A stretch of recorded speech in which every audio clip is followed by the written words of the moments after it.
और एक, किस तरह से अब भी कुछ भारतीय भारत का नाम विदेशों में बदनाम कर रहे हैं इस्लाम विरोधी, मुस्लिम विरोधी टिप्पणियां करके। मुद्दा नंबर 2, कांग्रेस के उपाध्यक्ष और वायनाड से सांसद राहुल गांधी ने पुलिट्जर जीतने वाले 3 भारतीयों को बधाई क्या दी। भारतीय जनता पार्टी के आईटी सेल ने उन्हें गद्दार होने का तमगा दे दिया।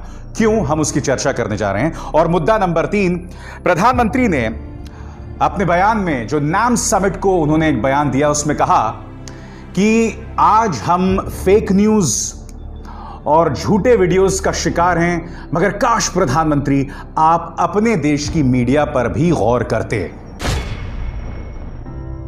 हम शुरुआत करने जा रहे हैं उस खबर से जिसमें कुछ लोग भारत का नाम विदेशों में बदनाम कर रहे हैं। क्या आप जानते हैं कि इस खबर के मुताबिक संयुक्त अरब अमीरात ने 2 भारतीयों को सस्पेंड कर दिया है, निलंबित कर दिया है, और एक तीसरे को अरेस्ट कर दिया है। क्यों? क्योंकि वो संयुक्त अरब अमीरात में रहकर मुसलमानों को, इस्लाम को गालियां दे रहे थे। वहां रहकर तमाम दायरों को लांघ कर देश का नाम बदनाम कर रहे थे। खबर यहां नहीं रुकती। अब मैं आपके सामने पेश करने जा रहा हूं कनाडा से एक खबर। इस खबर के मुताबिक Ravi Huda has been fired from RE Max and removed from his role as chair of a school council after a complaint about his Islamophobic message. Thank you to the many people who lent their voice on Twitter. इसका क्या मतलब हुआ? कोई रवि हुडा है, इस खबर के मुताबिक इस्लाम विरोधी बयान दे रहे थे, अब उन्हें निलंबित कर दिया गया है। और आप जानते हैं, जब ये पहले खबर आई थी जिसमें संयुक्त अरब अमीरात की तरफ से या सऊदी अरब की तरफ से वहां के बुद्धिजीवियों ने, एक राजकुमारी ने भी कहा था कि इस तरह की चीजों को बर्दाश्त नहीं किया जाएगा, तब बाकायदा बीजेपी आईटी सेल ने एक प्रोपेगेंडा चलाया था जिसमें कई बीजेपी के नेता भी शामिल थे। आज मैं आपके सामने कुछ तथ्य रखना चाहता हूं। कुछ लोग ये बताने की कोशिश कर रहे हैं कि हिंदुओं के साथ दमन किया जा रहा है, हिंदुओं के साथ अत्याचार किया जा रहा है। एक तो मैं ये समझ नहीं पाता हूं, मुगलों ने इतने साल इस देश पर राज किया, हिंदू कभी खतरे में नहीं आया। अंग्रेजों ने 200-250 साल राज किया, हिंदू कभी खतरे में नहीं आया। कांग्रेस ने 50-60 साल राज किया, हिंदू कभी खतरे में नहीं आया। मगर जैसे ही एक हिंदू हृदय सम्राट देश के प्रधानमंत्री बनते हैं, हिंदू खतरे में आ जाता है। क्या आप जो बोलते हैं उस पर आपने कभी गौर किया है? आप उन कट्टर मौलवियों की तरह साउंड कर रहे हैं, बिल्कुल उनकी तरह बात करते हैं जिन्हें बात बात में इस्लाम खतरे में नजर आने लगता है। यानी कि जिस चीज से तुम नफरत लगातार करते रहे, आज तुम जो उसकी कट्टर सोच है उसकी तरह हो गए। तुम तो मुसलमानों से नफरत करते हो, इस्लाम से नफरत करते हो, मगर जो उनकी कट्टर सोच है, आज तुम उन्हीं की तरह बनते जा रहे हो। तुम भी बिल्कुल उसी तरह से कहते हो हिंदू धर्म खतरे में, जैसे वो कट्टर मौलवी कहते हैं कि इस्लाम खतरे में है। मगर आज मैं उस प्रोपेगेंडा को ध्वस्त करने वाला हूं जो ये बता रहा है कि मध्य पूर्व में खाड़ी देशों में हिंदुओं को टारगेट किया जा रहा है। सबसे पहले मैं आपके सामने एक खबर बताना चाहूंगा। यह सऊदी अरब की खबर है। क्या आप जानते हैं वहां पर उनका जो एक नेशनल है, उनका एक नागरिक है, उसे गिरफ्तार किया जा रहा है। क्यों? क्योंकि वो एक हिंदू को निशाना बना रहा था। वो हिंदू से कह रहा था कि तुम अपने धर्म को छोड़ो और इस्लाम कबूल करो, और उसे लगातार टारगेट कर रहा था। इस खबर के मुताबिक उस शख्स को सऊदी अरब में अरेस्ट कर लिया गया है। आप बताइए ना, सऊदी अरब तो पूरी तरह से मुस्लिम देश है कि नहीं? तो एक मुस्लिम देश चाहता तो इस हिंदू की शिकायत को पूरी तरह से अनसुना कर देता। बिल्कुल उसी तरह से जैसे इस देश के अंदर जब मुसलमानों के साथ अत्याचार होता है तो सरकार अत्याचारियों का स्वागत करती है, उन्हें सम्मानित करती है, कभी कभार उनकी शिकायतों तक को अनसुना कर देती है। सऊदी अरब वो कर सकता था, मगर उसने नहीं किया। आप देख रहे हैं, उसे बाकायदा गिरफ्तार किया गया इस खबर के मुताबिक। अब मैं आपके सामने आंख खोलने वाले कुछ और खुलासे करने वाला हूं। आपकी स्क्रीन पर भारत के 2 डिप्लोमैट्स हैं, एम्बेसडर केसी सिंह और नवदीप सूरी। मैं आपको बताना चाहता हूं कि इन दोनों ने ट्विटर में क्या जानकारी दी है। सबसे पहले एम्बेसडर केसी सिंह क्या बता रहे हैं, आपकी स्क्रीन पर वो ट्वीट। 1992 वो वक्त था जब भारत में बाबरी गिराया गया था। उसके बाद कुछ पाकिस्तानी स्कूल टीचर्स ने वहां पर भारत के खिलाफ धरने प्रदर्शन किए, कुछ भारतीयों को निशाना भी बनाने की कोशिश की। मगर क्या आप जानते हैं कि संयुक्त अरब अमीरात ने 1992 में क्या किया? उन तमाम पाकिस्तानी स्कूल टीचर्स को डिपोर्ट कर दिया, उन पर कार्रवाई की। ये कोई और नहीं, हमारे अपने एम्बेसडर केसी सिंह कह रहे हैं। क्या बता रहा है ये कि संयुक्त अरब अमीरात हो या सऊदी अरब हो, इनके अंदर धार्मिक असहिष्णुता को लेकर थोड़ा सा भी पेशेंस नहीं है, वो सीधे टारगेट करते हैं। अब इस दूसरी खबर पर गौर कीजिए जो डिप्लोमैट नवदीप सूरी ने आपके सामने पेश की है। नवदीप सूरी बता रहे हैं कि संयुक्त अरब अमीरात में किस तरह से वहां पर कानून जो हैं वो बहुत सख्त हैं इस तरह की असहिष्णुता को लेकर। इस ट्वीट के मुताबिक क्या बोल रहे हैं मैं आपको पढ़ के सुनाना चाहता हूं।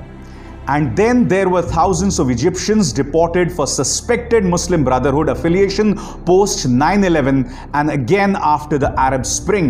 The record of zero tolerance on religious extremism in UAE is pretty consistent. क्या बता रहा है ये?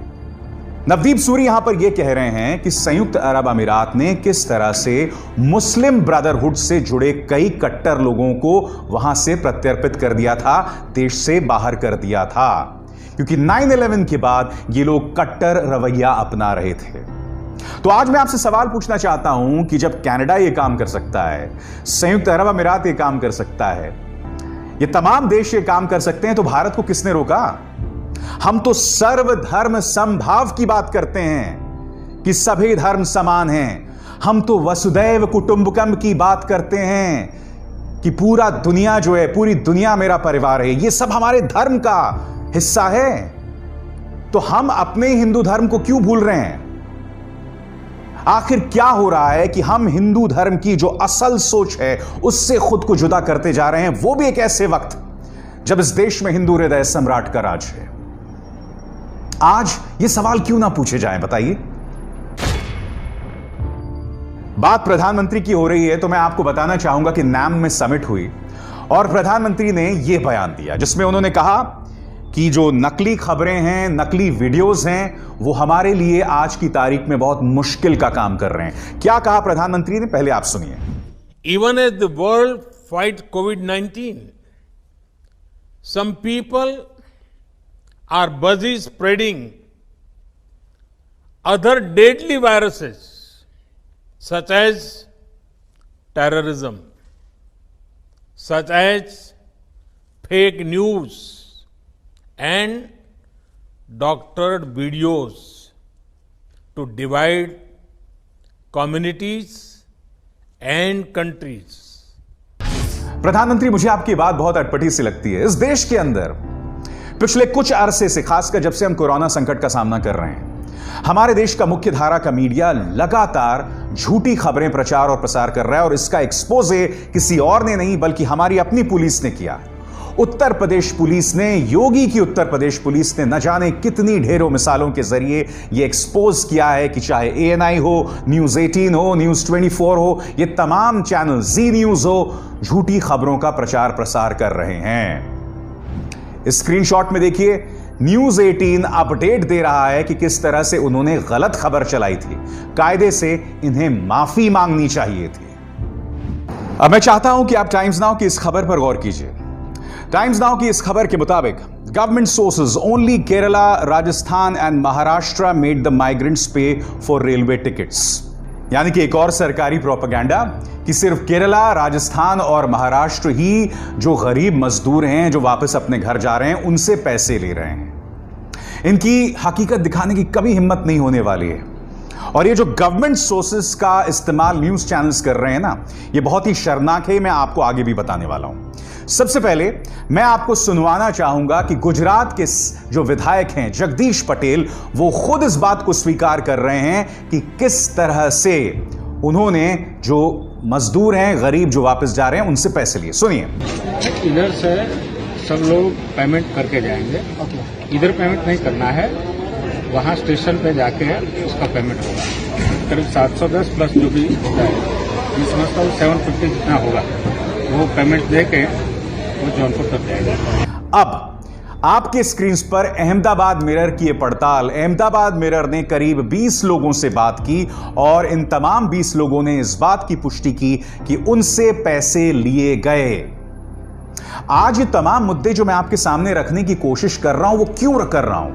वो मैं सिर्फ इसलिए रख रहा हूं कि मीडिया किस तरह से सुविधावादी तरीके से आपके सामने सच लाने की कोशिश करती है। जी हां, बिल्कुल उसी तरह से जैसे कि यह प्रोपेगेंडा। मैं आपको बताना चाहूंगा कि आज से 2 दिन पहले मैंने एक कार्यक्रम किया था जिसमें मैंने कहा था कि केंद्र सरकार तब जाके हरकत में आई है जब कांग्रेस अध्यक्ष सोनिया गांधी ने कहा कि जितने भी गरीब मजदूर अपने घर जा रहे हैं हम उनके किराए का पैसा देंगे। तब जाके संबित पात्रा की तरफ से या उनके जैसे तमाम बीजेपी नेताओं की तरफ से यह प्रोपेगेंडा चलाया जाने लगता है कि केंद्र सरकार 85% दे रही है। अब भारतीय रेलवेज गरीब मजदूरों से पैसा ले रही है, उसके खिलाफ संबित पात्रा ने यह प्रमाण पेश किया है। संबित पात्रा ये सरकारी दस्तावेज पेश करते हैं जिसमें लिखा गया है no tickets been sold at any station, जिसका हिंदी में अनुवाद है कि किसी भी स्टेशन पर टिकट्स नहीं बेची जा रही हैं। मेरा सवाल संबित पात्रा से ये कि क्या इस अनुवाद में कहीं पर भी यह बात स्पष्ट होती है कि भारत सरकार मजदूरों से पैसा नहीं ले रही है? यह सिर्फ इतना कह रहा है कि किसी भी रेलवे स्टेशन पर टिकट नहीं बेची जा रही हैं। क्या जनता को इतनी आसानी से मूर्ख बनाया जा सकता है? आज मैं आपको एक चुनौती देना चाहता हूं। क्या आप मुझे इस वक्त जब मैं कार्यक्रम रिकॉर्ड कर रहा हूं एक भी सरकारी दस्तावेज बता सकते हैं जिसमें केंद्र सरकार ने यह बात कही हो? एक भी सरकारी दस्तावेज आप मुझे बता दीजिए। सब कुछ भारतीय जनता पार्टी के नेताओं के बयान के हिसाब से चल रहा है और मैं भी संबित पात्रा के इस बयान को ही कोट कर रहा था। अब मैं आपको हकीकत बताना चाहता हूं जो मैंने अपने उस कार्यक्रम में भी कहा था। आपके सामने railway board chairman V K Yadav का यह बयान जो उन्होंने इंडियन एक्सप्रेस को दिया था। हमने जानबूझकर यह फैसला लिया कि लोगों से टिकट के पैसे लिए जाएंगे ताकि सिर्फ जरूरतमंद ही ट्रेन का इस्तेमाल करें। एक बार आप फ्री कर देते हैं टिकट, तब हर कोई ट्रेन में सफर करने के लिए एलिजिबल हो जाता है और ऐसे में इन्हें कोरोना वायरस के लिए स्क्रीन करना मुश्किल हो जाता है। ये कोई और नहीं बल्कि रेलवे बोर्ड के चेयरमैन कह रहे हैं। अब मैं चाहता हूं आप इस चीज पर गौर कीजिए। यह है फरमान, सरकारी फरमान। यह सरकारी फरमान क्या कह रहा है? Fare for subject trains shall be as follows. Fare for sleeper mail express trains plus superfast charge 30 rupees plus additional charge of 20 rupees, यानी कि स्लीपर ट्रेन्स के अलावा 50 रुपए और लिए जाएंगे। यह सरकारी, यह मिनिस्ट्री ऑफ रेलवेज का सरकारी दस्तावेज है। अब इस पर गौर कीजिए। आपके सामने 11C, इसमें साफ तौर पर यह कहा जा रहा है कि राज्य सरकारें लोगों से टिकट के पैसे लेंगे और फिर वो इसे केंद्र सरकार की रेलवेज को दे देंगे। ये तमाम चीजें सरकारी दस्तावेज का हिस्सा हैं। मैं ये बोलना चाहता हूं कि ये प्रोपेगेंडा आप चलाइए, मगर आप जो बात कहें वो तथ्यों पर आधारित हो, झूठ पर आधारित ना हो। अब इस खबर पर गौर कीजिए। इस खबर के मुताबिक कर्नाटक के मुख्यमंत्री बीएस येदियुरप्पा ने यह फैसला किया है कि जो गरीब मजदूर बिहार या उत्तर प्रदेश जाना चाह रहे थे उनके लिए विशेष ट्रेनें रद्द कर दी गई हैं। और क्यों? क्योंकि वहां के बिल्डर्स ने यह बात की है कि अगर ये गरीब मजदूर अपने घर चले जाएंगे तो यहां की आर्थिक गतिविधियां आगे कैसे बढ़ेंगी। यह एक धर्म संकट है मुख्यमंत्री बीएस येदियुरप्पा के सामने।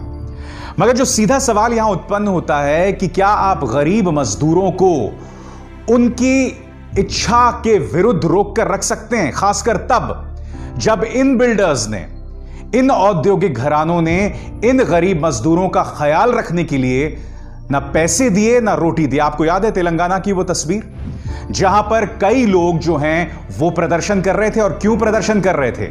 क्योंकि L&T जो कंपनी है उन्होंने उन्हें पैसे नहीं दिए और खाने के लिए नहीं दिए। यह बात अलग है कि लार्सन एंड टूब्रो ने पीएम केयर्स में करोड़ों रुपए दिए थे, मगर अपने मजदूरों के लिए उन्होंने कोई पैसे नहीं दिए।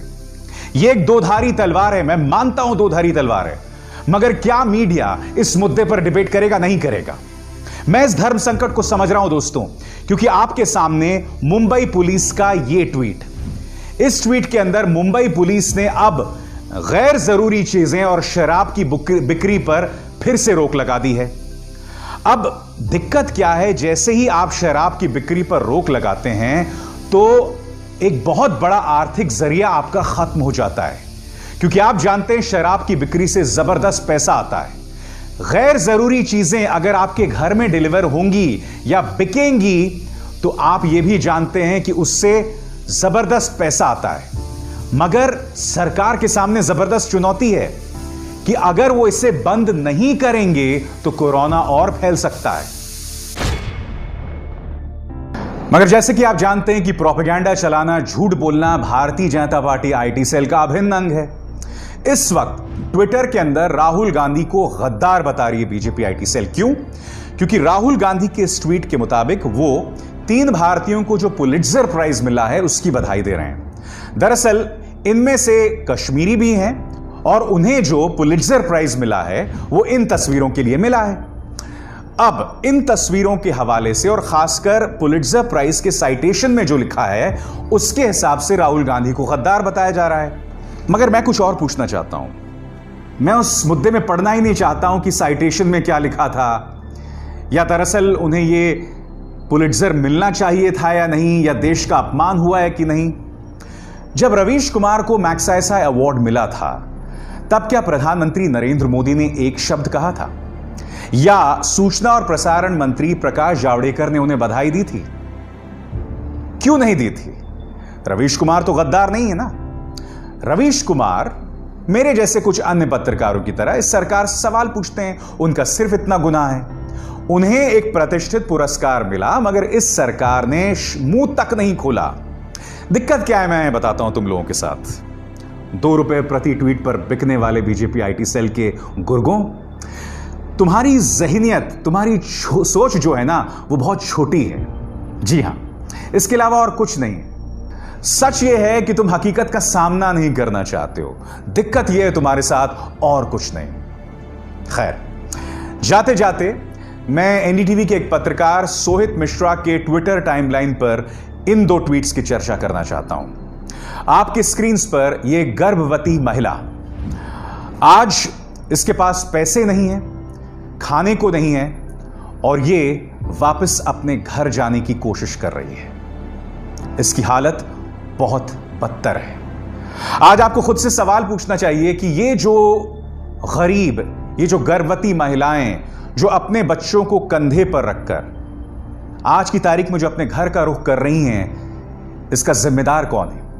किसकी खराब प्लानिंग की वजह से आज ये लोग इस दोजक का सामना कर रहे हैं? जो तस्वीर मैंने आपको बताई जिसमें गर्भवती महिला बेहाल बैठी हुई है और उसके पास कोई विकल्प नहीं मौजूद है, इसके ऊपर इनकी आंखों में कभी आंसू नहीं आते। अलबत्ता इन्होंने बार बार इस बात को प्रमाणित किया है कि ये लोग किस तरह से महिलाओं के खिलाफ उनके बारे में भद्दी भद्दी बातें करते हैं। आज मैं तीसरी बार सफूरा जरगर की बात कर रहा हूं। सफूरा जरगर जो इस वक्त तिहाड़ जेल में बंद हैं, गर्भवती हैं और बीजेपी आईटी सेल और उसके नेताओं ने उनके खिलाफ एक बहुत ही घटिया प्रोपेगेंडा चलाया। क्या आप जानते, पहले तो यह कहा गया कि इनकी शादी ही नहीं हुई है और ये ऐसे ही गर्भवती हो गई, जबकि ये जो तस्वीरें आपके सामने हैं वो अपने पति के साथ भी दिखाई दे रही हैं और शादीशुदा भी हैं। मैं कहता हूं अगर वो शादीशुदा ना भी होती तो एक गर्भवती महिला के बारे में तुम्हें किसने अधिकार दिया इस तरह की गंदी बातें करने का? और ये बात कोई और नहीं, इनके अपने घटिया नेता कह रहे हैं। आखिर क्यों? जाते जाते एक तस्वीर, एक वीडियो। इस वीडियो में आप देखिएगा किस तरह से एक मां अपने बच्चों को अपने कंधे पर, अपने गोदी में लादे जा रही है। इसके चेहरे पर मुस्कान है। इससे ज्यादा दर्दनाक तस्वीर कोई नहीं हो सकती, मगर उम्मीद की एक हल्की सी किरण इस मां के चेहरे के मुस्कान से दिखाई देती है। बताइए ना, क्या हम इस उम्मीद की किरण को थामे आगे बढ़ने का प्रयास कर सकते हैं? क्या उम्मीद की यह किरण नफरत के इन तमाम अंधेरों को दूर कर सकती है? इस सवाल का जवाब है आपके पास।